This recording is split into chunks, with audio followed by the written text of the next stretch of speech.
নষ্ট হইও না বাপ। ইসলামের জন্য লড়বে কে বাপ? মুরব্বীরা তো চলে যাবে বাপ।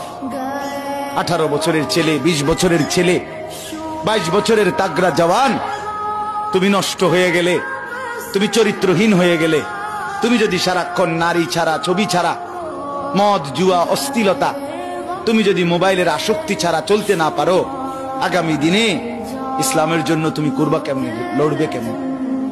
আগামী প্রজন্ম তোমার হাতে নিরাপদ দিন পাবে কেমন? বেঁচে থাকার নিরাপত্তা মিলবে না। বেঁচে থাকা 53 বছর বাংলাদেশের বয়স, 53 বছরের সমাজে বেনামাজির সংখ্যা যদি এত বেশি হয়, 53 বছরের ভিতরে মোবাইলে আসক্ত যুবকের সংখ্যা যদি এত বেশি হয়, 53 বছরের ভিতরে বেপর্দা নারীর পরিমাণ যদি এত বেশি হয়, এত মসজিদ মাদ্রাসা চারদিকে থাকার পরেও যদি এই মসজিদ মাদ্রাসা ষড়যন্ত্রের কারণে কমে যায়,